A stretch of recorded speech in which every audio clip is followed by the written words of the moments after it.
মুক্ত চিন্তার পথে ভিন্ন মননের খোঁজ, কমিউনিটি রেডিও যাদবপুর।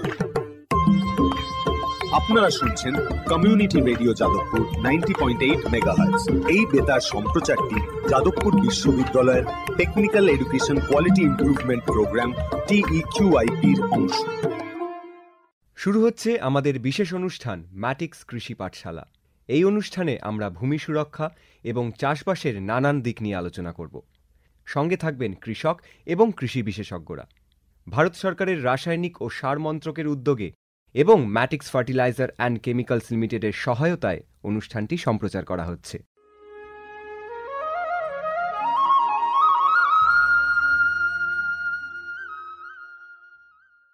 শুনছেন ম্যাটিক্স কৃষি পাঠশালা।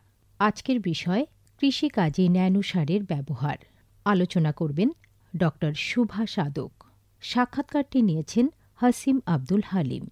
এই বিশেষ আলোচনাটি শোনার আগে কৃষি সংক্রান্ত গুরুত্বপূর্ণ ঘোষণা।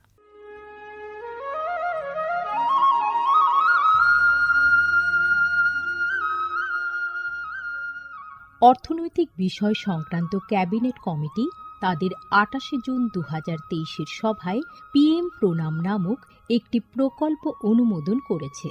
এই প্রকল্পের উদ্দেশ্য হল ধরিত্রী ও মৃত্তিকার পুনরুদ্ধার, পুষ্টি, উন্নতি সাধন এবং তা নিয়ে সচেতনতা বৃদ্ধি। গ্রামীণ স্তর থেকে শুরু করে আমাদের সকলের প্রচেষ্টা মাতৃভূমির যত্ন ও স্বাস্থ্য রক্ষার জন্য এই অনন্য পদক্ষেপকে ফলপ্রসূ করে তুলতে পারে।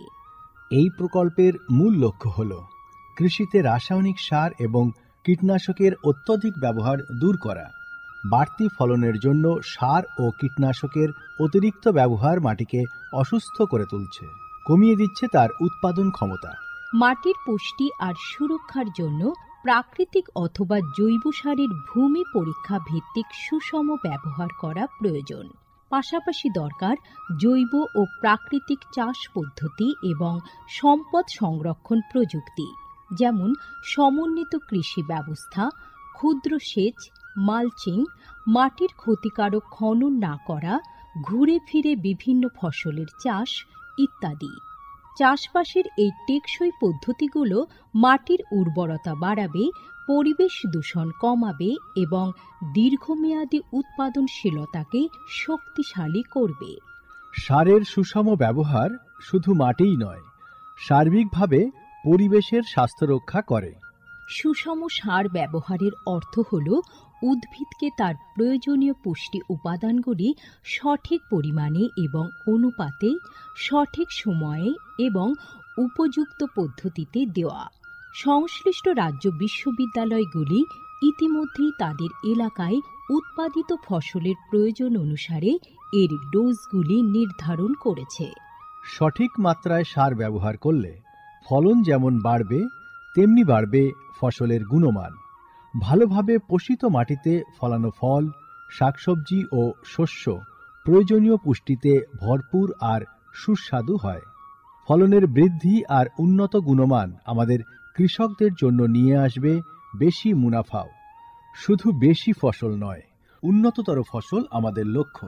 এই কৌশলে লাভবান হবে প্রত্যেকে, আমাদের কৃষকরা, আমাদের পরিবেশ এবং সর্বোপরি আমরা সকলে। বিচার বিবেচনার সঙ্গে পরিপোষক ব্যবহার করলে কেবল ফলনই বাড়ে না, প্রজন্মের পর প্রজন্ম জমি থাকে উর্বর। সুতরাং আসুন, একটি উজ্জ্বল এবং স্থায়ী কৃষি ভবিষ্যতের জন্য আমরা সুষম সার ব্যবহারের প্রচার ও অনুশীলন চালিয়ে যাই।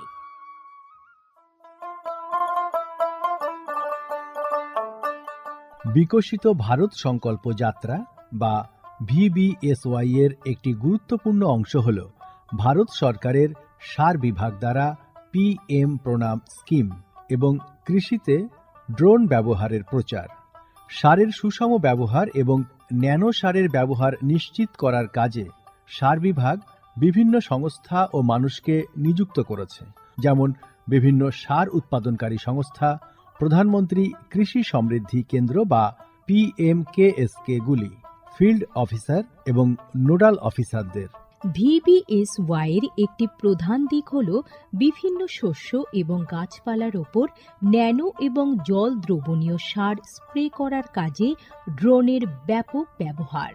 এই উদ্যোগের ফলে 29টি রাজ্য ও কেন্দ্রশাসিত অঞ্চলের বিভিন্ন জেলায় হাজার হাজার ড্রোন প্রদর্শন হয়েছে।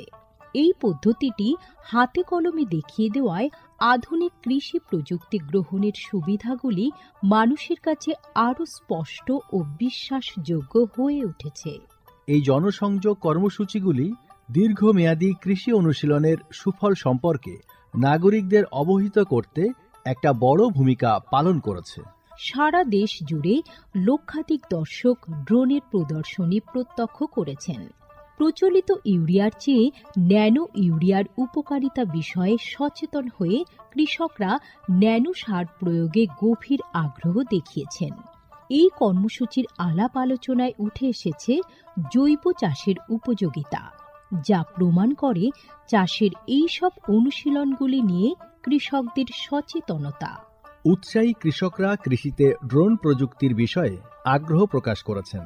এই আধুনিক কৌশলগুলির অর্থনৈতিক কার্যকারিতা কৃষকদের নতুন দিশা দেখিয়েছে, কৃষিতে এক স্থায়ী এবং সাশ্রয়ী পদ্ধতির পথ প্রশস্ত করেছে। মাননীয় প্রধানমন্ত্রী মহিলা কিষাণ ড্রোন কেন্দ্র চালু করেছেন। এটি মহিলা স্বনির্ভর গোষ্ঠীগুলিকে ড্রোন সরবরাহ করবে, যাতে তারা এই প্রযুক্তি ব্যবহার করে জীবিকা নির্বাহ করতে পারে।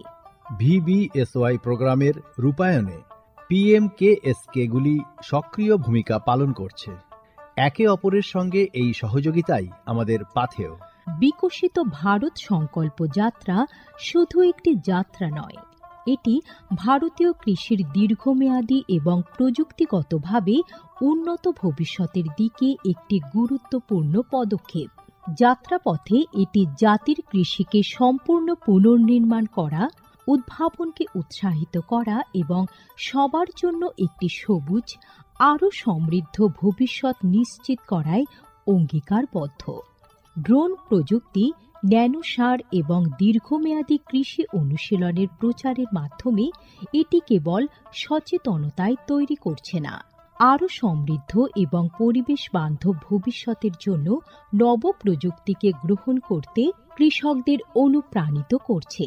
এই কৃষি বিপ্লবের গতি প্রকৃতি প্রত্যক্ষ করলে এটা স্পষ্ট হয় যে VBSY একটি বিকশিত, উন্নত এবং দীর্ঘজীবী ভারতের বীজ বপন করছে।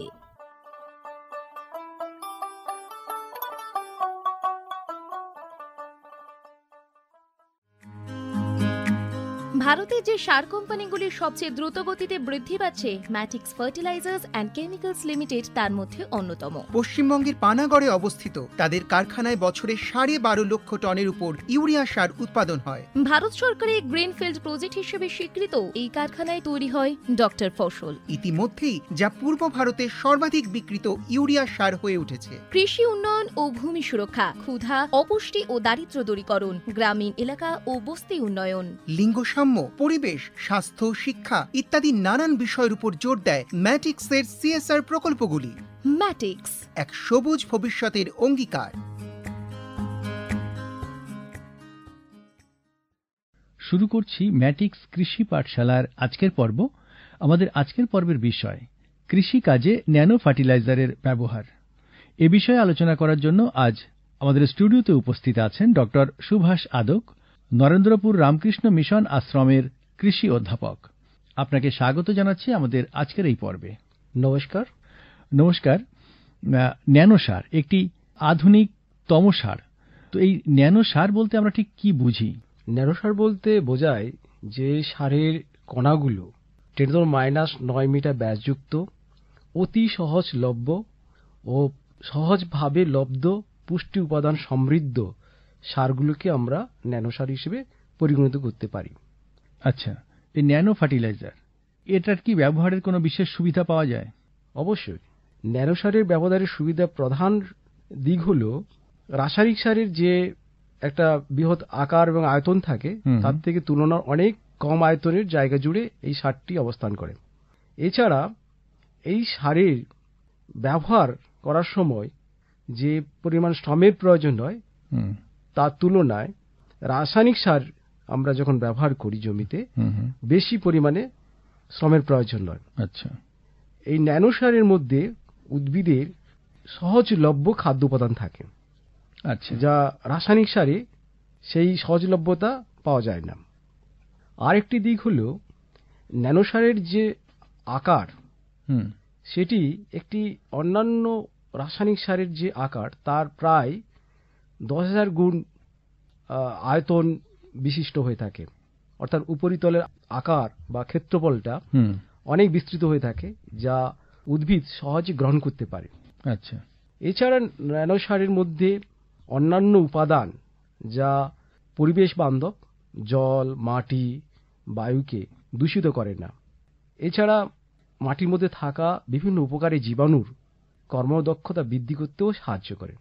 ন্যানো সারের আরেকটি সুবিধা হলো এটি জমিতে প্রয়োগ করলে জমিতে কোনো রকম দূষণ ঘটায় না এবং অন্যান্য মৌল উপাদানগুলো, অত্যাবশ্যক যে পুষ্টি মৌলগুলো রয়েছে সেগুলো সহজলভ্যতা বৃদ্ধি করে এবং মাটির ভৌত ধর্মগুলোকে উন্নত সাধন করে।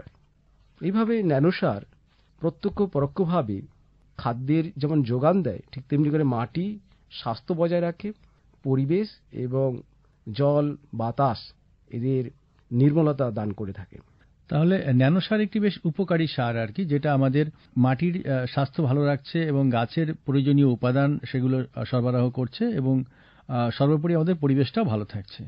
তো সার তো আমাদের আগেই ছিল, এই যে আমরা বলি যে এনপিকে, তো সেই সারগুলোই তো আমরা ন্যানো আকারে পাচ্ছি।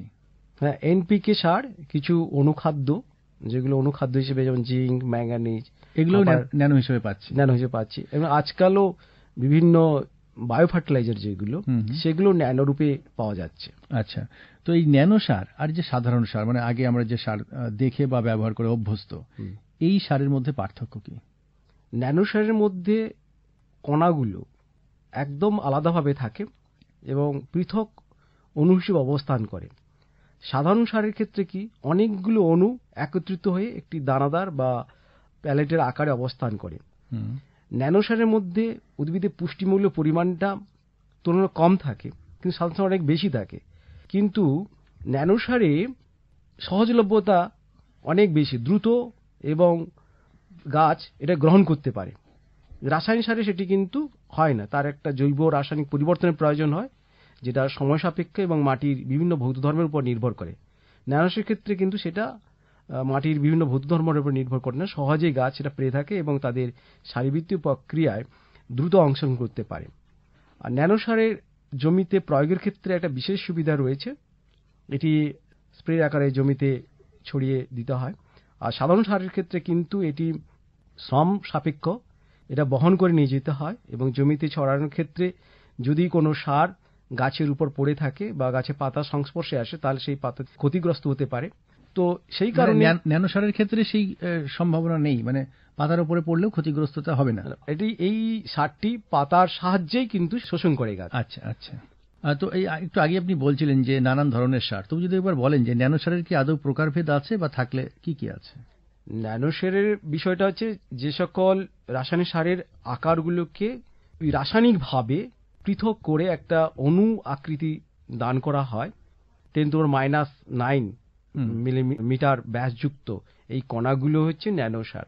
আমরা রাসায়নিক সার হিসেবে যেগুলো ইউরিয়া, ডিএপি, এই সারগুলো কিছু অনুখাদ্য সার যেমন ম্যাগনেসিয়াম, জিঙ্ক, এইগুলো অনুখাদ্য সার হিসেবে, তাই জন্য বলা হচ্ছে nano macro fertilizer, nano micro fertilizer, nano bio fertilizer হিসেবে আমরা বিভিন্ন জৈব এবং রাসায়নিক সারগুলোকে এমন একটি ক্ষুদ্রতম কণায় রূপে রূপান্তর করতে সক্ষম হয়েছে, যার ফলে গাছ সহজে সেই ন্যানো উপাদানগুলোকে গ্রহণ করতে পারে। এইভাবে বিভিন্ন খাদ্যের উপাদান অনুযায়ী ন্যানো সারও বিভিন্ন রূপে পাওয়া যায়। আচ্ছা, এই যে ন্যানো ইউরিয়া আমরা শুনে থাকি আর কি, ন্যানো ইউরিয়া এবং সাধারণ ইউরিয়া এর মধ্যে কোনো পার্থক্য আছে? হ্যাঁ, ন্যানো ইউরিয়া হচ্ছে যার আকারটা অনেক ছোট। সাধারণ ইউরিয়া যদি বলি 1 মিলিমিটার ব্যাসযুক্ত একটি ইউরিয়ার দানার মধ্যে প্রায় 50,000-এর বেশি ন্যানো ইউরিয়া কণা থাকে হুম এবং 1 মিলিমিটার ব্যাসযুক্ত একটি ইউরিয়ার দানার মধ্যে যে উপরিতলে ক্ষেত্রফল থাকে হুম। তার থেকে 10,000 গুণ বেশি বহিঃতলের ক্ষেত্রফল থাকে, যা উদ্ভিদ সহজে এই ন্যানো ইউরিয়াটাকে গ্রহণ করতে পারে আচ্ছা এবং দ্রুততার সঙ্গে গ্রহণ করে, যাতে গাছ তার শারীরবৃত্তীয় প্রক্রিয়ায় অংশগ্রহণ করতে সাহায্য করে। আকৃতিগত একটা পার্থক্য তো আছে, অবশ্যই। আর বৈশিষ্ট্যের দিক দিয়ে? বৈশিষ্ট্য দিক দিয়ে হচ্ছে রেডিলি অ্যাভেলেবল, অর্থাৎ দ্রুত গ্রহণ করতে পারে। হুম, আর ইউরিয়ার ক্ষেত্রে কিন্তু এটি জৈব রাসায়নিক বিক্রিয়া মাটির মধ্যে ঘটে থাকে, যেটা সম্ভব হচ্ছে মাটির মধ্যে যদি অণুজীব থাকে হুম, তাহলে অণুজীবগুলো একে বিয়োজন ঘটায় ইউরিয়েজ এনজাইমের সাহায্যে। এই ইউরিয়াটাকে, সাধারণ ইউরিয়াটাকে বিয়োজন ঘটিয়ে গাছকে পাইতে সাহায্য করে। এটা একটি সময় সাপেক্ষ প্রক্রিয়া। যদি মাটিতে পর্যাপ্ত জৈব পদার্থ না থাকে, তার ফলে যদি অণুজীবগুলোর সংখ্যাও কমে যায়, হুম, সেখানে সাধারণ ইউরিয়ার কিন্তু গ্রহণযোগ্যতা হুম, কিন্তু কমে যায়। আচ্ছা ন্যানো ফার্টিলাইজার ক্ষেত্রে মাটিতে জৈব পদার্থের পরিমাণ এখন খুবই কম, সেক্ষেত্রে অণুজীবের সংখ্যাও কম। হুম, কিন্তু ন্যানো সার প্রয়োগ করলে মাটিতে জৈব পদার্থের পরিমাণ যাই থাকুক না কেন, ন্যানো সারে যে পরিমাণ খাদ্যগুণ থাকে, হুম। নাইট্রোজেন যে পরিমাণ থাকে বা ফসফেট যে পরিমাণ থাকে, হুম, সেটা পুরোটাই উদ্ভিদ গ্রহণ করতে পারে। এবং এটা একটা দেখা গেছে যে আমরা সাধারণ ইউরিয়া জমিতে যদি আমরা ছড়িয়ে দিই, তাহলে গাছ 25 থেকে 30% পরিমাণে ইউরিয়াটা ব্যবহার করতে পারে। হুম, কিন্তু ন্যানো ইউরিয়ার ক্ষেত্রে 80% বেশি নাইট্রোজেন উদ্ভিদ গ্রহণ করতে পারে। অর্থাৎ রাসায়নিক সারের যে ব্যবহারটা, হুম, সেটা কিন্তু অনেক বেশি ন্যানো ইউরিয়ার ক্ষেত্রে। আচ্ছা এই যে ন্যানো সার বা ন্যানো ইউরিয়া বা আমরা বলছি ন্যানো ফার্টিলাইজার, এর মধ্যে কি কি থাকে, মানে কি দিয়ে তৈরি? ন্যানো ইউরিয়া এটি একটি সাধারণত যে মলিকুল থাকে, যে অণুগুলো থাকে, সেই অণুগুলিরই এর মধ্যে থাকে, কিন্তু অণুগুলোকে আলাদা করে নেওয়া হয়। এটি যখন রাসায়নিকভাবে প্রস্তুত করা, ঠিক সেই সময় একটা কোটিং এজেন্ট দেওয়া হয়, যে অণুগুলোকে একটি নির্দিষ্ট আলাদা রূপে পৃথকভাবে রাখার একটি প্রক্রিয়া থাকে। হুম, সেটি হচ্ছে কি হাইড্রোক্সি অ্যাপাটাইট বলে একটি উপাদান থাকে, যারা ওই কণাগুলোকে আবৃত্ত করে থাকে, হুম, পৃথকভাবে রাখতে সাহায্য করে, দাঁড়া বাঁধতে দেয় না। হুম, এইভাবে পৃথকভাবে থাকার ফলে এটি সক্রিয় হয়ে থাকে। আরেকটি হচ্ছে এটি বাহক থাকে, যার মাধ্যমে এটিকে নিমজ্জিত করে রাখা হয় বা একে বহন করে নিয়ে যাওয়া। সাধারণত লিকুইড মিডিয়া থাকে, সেই লিকুইড মিডিয়ার মধ্যে আমরা দেখেছি চিটোস্যান বলে একটি লিকুইড মিডিয়া থাকে, হুম, তার মধ্যে এই ন্যানো পার্টিকেলসগুলো, ইউরিয়া পার্টিকেলসগুলোকে, যেটা হাইড্রোজেন অ্যাপাটাইট, হাইড্রোক্সি অ্যাপাটাইট বা কখনো কার্বন ন্যানো টিউবস বা ফ্লুরোসেন্স বা ফ্লুরোরিল, এই সকল উপাদানগুলো কোটিং করে ওই ক্যারিয়ারের মধ্যে রেখে দেওয়া হয় এবং সেগুলো স্প্রে আকারে ব্যবহার করা হয়। অর্থাৎ তরল রূপে আমরা এগুলোকে পেয়ে থাকি। আচ্ছা, মানে ন্যানো ফার্টিলাইজার সেটা তরলী রূপে হয়ে থাকে। আচ্ছা, আর তরল রাখার জন্যই তার মধ্যে কিছু উপাদান ব্যবহার করা হচ্ছে, হ্যাঁ, এই সকল উপাদান যেগুলো বাহক হিসাবে। বাহক হিসেবে থাকে। আচ্ছা, এবার যদি বলেন যে ন্যানো সার আমরা কখন ব্যবহার করব, মানে সবসময় কি ব্যবহার করা যায়? ন্যানো সার এটি এর মধ্যে উদ্ভিদের পুষ্টিমূল্য, সে নাইট্রোজেন বলি, ফসফেট বলি, হুম, এইগুলো কিন্তু একটা নির্দিষ্ট পরিমাণে থাকে। যেমন ন্যানোর মধ্যে 4% ইউরিয়া থাকে, নাইট্রোজেন থাকে। হুম, ন্যানো ডিএপির মধ্যে 8% নাইট্রোজেন থাকে, 16% আপনার ফসফেট থাকে। হুম, কিন্তু এই পরিমাণটা থাকার ফলে কি হয়, গাছে স্প্রে আকারে দিতে হবে। মূল জমিতে কিন্তু এটাকে ছড়িয়ে দিলে হবে না। ফসলহীন অবস্থায় জমিতে ছড়িয়ে দিলে এটি মাটিতে পড়ে থাকবে, কিন্তু মাটিতে পড়ে থাকলে কি হবে, গাছ সহজে লব্ধ হবে না। হুম, গাছ তার পত্ররন্ধ্রের মাধ্যমে এটি সংগ্রহ করে থাকে। আচ্ছা, তাই আমরা ব্যাসাল ডোজ হিসেবে ন্যানো ইউরিয়া কখনোই ব্যবহার করতে পারি না। ফসল থাকা অবস্থায় টপ ড্রেসিং যেটাকে বলি, চাপান সার দাও যেটাকে বলি, সেই চাপান সার হিসেবে আমরা ন্যানো সারকে ব্যবহার করতে পারি এবং এটার সক্রিয়ভাবে গাছ গ্রহণ করতে পারে এবং এর অপচয় হয় না। তাই আমরা সবসময় প্রথম চাপান বা দ্বিতীয় চাপান বা যেগুলো দ্বিবর্ষীয় উদ্ভিদ, সেক্ষেত্রে আমরা ফসল তোলার পর গাছের বৃদ্ধি দশা দেখে কিন্তু এই সারগুলোকে আমরা স্প্রে আকারে জমিতে প্রয়োগ করতে পারি, কিন্তু কখনোই মূল সার হিসেবে জমিতে ফসলহীন অবস্থায় এই সার প্রয়োগ করা উচিত নয়। আচ্ছা, এই যে বললেন যে মাটিতে নয় আমরা গাছে প্রয়োগ করব, তো আমরা যখন গাছে স্প্রে করছি, গাছটা কত বড় হলে আমরা স্প্রে করতে পারছি? মানে চারা গাছ বা বীজতলা এগুলোতে কি স্প্রে করা হয়? বীজতলায় সাধারণত প্রয়োগ করার প্রয়োজন হয় না, কারণ বীজতলায় গাছ বেশি দিন থাকে না। আমরা মূল জমিতে যেখানে আমরা গাছটাকে প্রতিপালন করে ফুল ফল ধারণের জন্য আমরা রাখি, সেই জমিতে আমরা নাইট্রোজেন সার হিসেবে ন্যানো ফার্টিলাইজার আমরা ব্যবহার করতে পারি।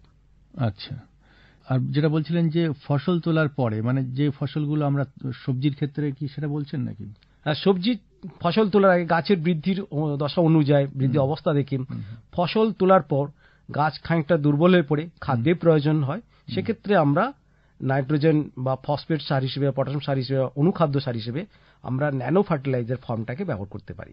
আচ্ছা, এটি দ্রুত গাছ ব্যবহার পেয়ে যাবে, খাদ্য পেয়ে যাবে। যদি একটু বলেন যে এই ব্যবহারের ক্ষেত্রে প্রয়োগ মাত্রা কেমন হবে?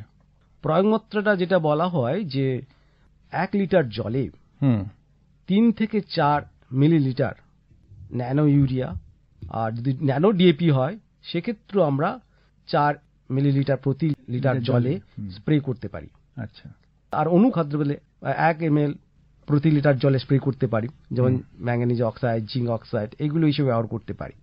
অতএব রাসায়নিক সারের যে সাধারণভাবে লভ্য তার থেকে এর মাত্রা অনেক কম, অল্প পরিমাণেই আমাদের হয়ে যাবে। অল্প পরিমাণে আমরা গাছে প্রয়োগ করে অনেক বেশি গাছের বৃদ্ধিতে সাহায্য করতে পারে। আচ্ছা, এই যে বলছিলেন যে সাধারণ সারের সঙ্গে, সাধারণ ফার্টিলাইজারের সঙ্গে ন্যানো ফার্টিলাইজারের যে পার্থক্য কথা বলছিলেন এবং কিছু সুবিধার কথা বলছিলেন, তো এটা কি পরিবেশ বান্ধব একটি সার বলা যাবে? হ্যাঁ, ন্যানো ফার্টিলাইজার মূলত পরিবেশ বান্ধব, কারণ ন্যানো ফার্টিলাইজারের মধ্যে যে সকল উপাদানগুলো থাকে, একটা ক্যারিয়ার থাকে, কোটিং এজেন্ট থাকে, সেগুলো কিন্তু মাটির স্বাস্থ্য বৃদ্ধিতে সাহায্য করে এবং অন্যান্য খাদ্য মৌলের প্রাপ্যতা বৃদ্ধি করে। এতে মাটির কোনো অণুজীবকে ক্ষতিগ্রস্ত করে না, মাটির কোনো ভৌত ধর্ম বা রাসায়নিক ধর্মকে ব্যাহত করে না, এবং এর থেকে কোন রকম দূষিত পদার্থ বায়ুমণ্ডলে মিশ্রিত হয় না। আমরা দেখেছি ইউরিয়া বা ডিএপি ইত্যাদি সার যদি মাটিতে প্রয়োগ করা হয়, সেক্ষেত্রে কি হয়, বেশ কিছু সার অপচয় হয়, যেগুলোকে ইউট্রিফিকেশন বলা হয়, অর্থাৎ জলাশয়ে এই ফসফেট জাতীয়, নাইট্রোজেন জাতীয় বিভিন্ন উপাদান জমা হচ্ছে, আর কিছু gas, nitrogen dioxide, carbon dioxide বা ফসফিন, এইসব গ্যাস কিন্তু পরিবেশে চলে আসে, যা পরিবেশে বায়ুমণ্ডলে এসে দূষিত করে ফেলছে। ন্যানোর ক্ষেত্রে কিন্তু সেই সম্ভাবনাটা একদমই নেই। তাই ন্যানো ফার্টিলাইজার ভীষণভাবে পরিবেশ বান্ধব, মাটি, জল এবং বাতাসের এর কোনো কুপ্রভাব নেই, বরং আমাদের মাটিকে সুন্দরভাবে সুস্বাস্থ্য দান করে এবং মাটির বিভিন্ন ভৌত রাসায়নিক ধর্মকে উন্নতি সাধন করতে এই ন্যানো ফার্টিলাইজার পরোক্ষ এবং প্রত্যক্ষভাবে সাহায্য করে থাকে। এই যে ন্যানো সার, ন্যানো ফার্টিলাইজার, এটা কৃষক বন্ধুরা ব্যবহার করে ঠিক কি কি লাভ পেতে পারেন বা এটা কতটা লাভজনক যদি একটু বলেন? এটি একটি তুলনামূলকভাবে অন্যান্য রাসায়নিক সারের থেকে এর ব্যবহারে আর্থিক ব্যয় অনেক কম। আমরা দেখেছি যে বাজারে যে সকল সাধারণ ইউরিয়া বা ডিএপি ইত্যাদি পাওয়া যায়, তার যা বাজার মূল্য, তার থেকে প্রায় 1/3 খরচ কিন্তু ন্যানো ফার্টিলাইজার হয়ে থাকে। রাসায়নিক সার সাধারণভাবে যেগুলো বাজারে লব্ধ, সেগুলোতে তার বহন করে নিয়ে আসা এবং সেগুলো জমিতে ছড়ানোর জন্য বেশ শ্রমের প্রয়োজন হয়, আর্থিক ব্যয় হয়ে থাকে। অপরদিকে ন্যানো সারের ক্ষেত্রে কিন্তু এটি খুব অল্প কন্টেনারে থাকে, অল্প মাত্রায় থাকে। এটি 500 ml কিংবা 1 লিটার মতো পাওয়া যায়, যা 1 বিঘা জমিতে দেখা গেছে মাত্র 200 গ্রাম বা 200 ml ন্যানো সার হলেই হয়ে যায়। সেক্ষেত্রে সাধারণ ইউরিয়া সারের ক্ষেত্রে সেক্ষেত্রে দেখা যাচ্ছে 10 থেকে 15 কেজি ইউরিয়া সারের প্রয়োজন হচ্ছে। তাহলে অনেক বেশি রাসায়নিক সার আমরা ব্যবহার করছি, কিন্তু ন্যানো সারের ক্ষেত্রে সেই রাসায়নিক সারের পরিমাণটা অনেক কম এবং সেটার প্রয়োগ করাও ব্যয় অনেক কম।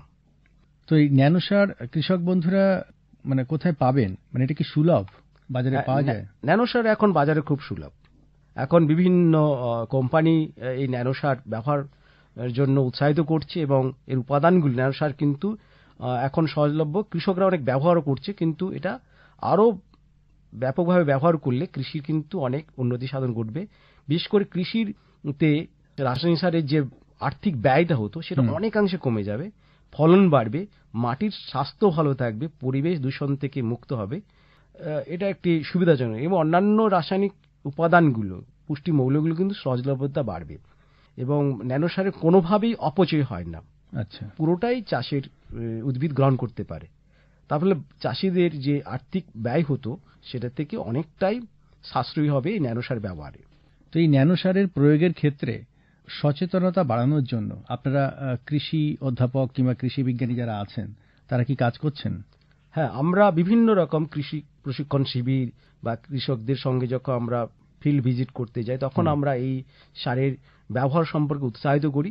এই কারণেই করে থাকি যে পরিবেশে একটা দূষণ ঘটছে রাসায়নিক সার ব্যবহার করে, বিশ্ব উষ্ণায়ন এবং ক্লাইমেট চেঞ্জ যে ঘটনাগুলো ঘটছে সেগুলো কিন্তু আমাদের কৃষিতে অনেক রকম এর ভূমিকা রয়েছে। এছাড়া কি হয় যে মাটিতে জৈব পদার্থের পরিমাণ খুবই কমে গেছে।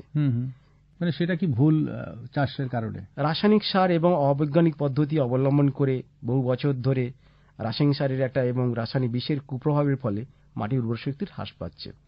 মাটির উর্বর শক্তি যেমনই হোক না কেন, যেভাবেই থাকুক না কেন, রাসায়নিক সারকে ব্যবহার করলে, মাটিতে প্রয়োগ করলে তার কিন্তু গ্রহণযোগ্যতা হ্রাস পাবে, এবং সেটা পরোক্ষভাবে পরিবেশকে দূষণ করবে। কিন্তু ন্যানো সার কি করছে, জমিতে প্রয়োগ করলে পুরোটাই ফসল গ্রহণ করতে পারছে, এবং এর পরিবেশ দূষণ হওয়ার সম্ভাবনা অনেকটাই কমে যাচ্ছে। তাহলে ন্যানো সার কৃষক বন্ধুরা বেশি বেশি করে ব্যবহার করুন, এটাই আপনারা চাইছেন? অবশ্যই। ন্যানো সার ব্যবহারের ক্ষেত্রে কৃষক বন্ধুদের আপনি কি বলবেন? আমরা বলবো যে আপনারা রাসায়নিক সাধারণ সার যেগুলো ব্যবহার করতেন সেই রাসায়নিক সারগুলোর পরিবর্তে যদি ন্যানো সার চাপান সার হিসেবে ব্যবহার করেন তাহলে আপনার রাসায়নিক সারের থেকে যে কুফল, জমিতে জৈব পদার্থের পরিমাণ কম থাকার জন্য যে উপকারী জীবাণু তাদের সংখ্যা হ্রাস পাওয়ার ফলে রাসায়নিক সারগুলোর কিন্তু গ্রহণযোগ্যতা উদ্ভিদের ক্ষেত্রে ধীরে ধীরে হ্রাস পাচ্ছে।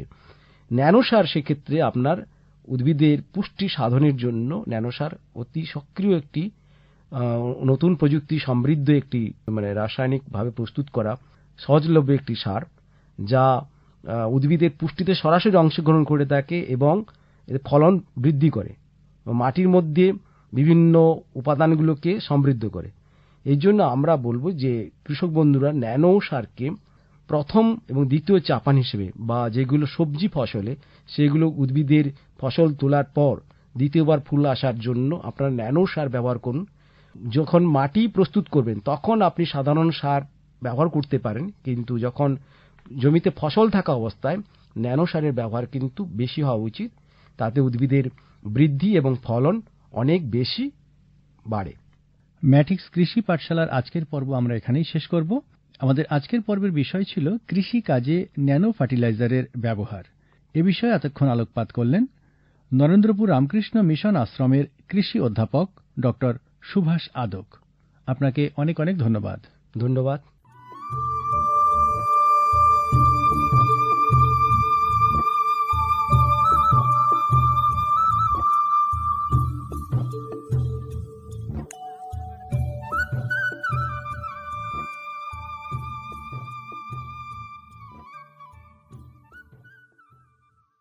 এতক্ষণ শুনলেন আমাদের বিশেষ অনুষ্ঠান ম্যাটিক্স কৃষি পাঠশালা, ভারত সরকারের রাসায়নিক ও সার মন্ত্রকের উদ্যোগে এবং ম্যাটিক্স ফার্টিলাইজার অ্যান্ড কেমিক্যালস লিমিটেডের সহায়তায় অনুষ্ঠানটি সম্প্রচার করা হলো। কেমন লাগলো এই অনুষ্ঠান আমাদের জানাতে পারেন। আমাদের ফোন নম্বর 0332457262, email ID radiojeu@gmail.com, YouTube channel radio JU এবং ইনস্টাগ্রাম radio_ju। আজকের মতো ম্যাটিক্স কৃষি পাঠশালা এই পর্যন্ত। শুনতে থাকুন কমিউনিটি রেডিও জেইউ 90.8 মেগাহার্টজ। ভারতে যে সার কোম্পানিগুলির সবচেয়ে দ্রুত গতিতে বৃদ্ধি পাচ্ছে ম্যাটিক্স ফার্টিলাইজার্স অ্যান্ড কেমিক্যালস লিমিটেড তার মধ্যে অন্যতম। পশ্চিমবঙ্গের পানাগড়ে অবস্থিত তাদের কারখানায় বছরে 12.5 লক্ষ টনের উপর ইউরিয়া সার উৎপাদন হয়। ভারত সরকারের গ্রিনফিল্ড প্রজেক্ট হিসেবে স্বীকৃত এই কারখানায় তৈরি হয় ডক্টর ফসল। ইতিমধ্যেই যা পূর্ব ভারতের সর্বাধিক বিক্রিত ইউরিয়া সার হয়ে উঠেছে। কৃষি উন্নয়ন ও ভূমি সুরক্ষা, ক্ষুধা, অপুষ্টি ও দারিদ্র্য দূরীকরণ, গ্রামীণ এলাকা ও বস্তি উন্নয়ন, লিঙ্গ পরিবেশ, স্বাস্থ্য, শিক্ষা ইত্যাদি নানান বিষয়ের উপর জোর দেয় ম্যাটিক্সের সিএসআর প্রকল্পগুলি। ম্যাটিক্স, এক সবুজ ভবিষ্যতের অঙ্গীকার।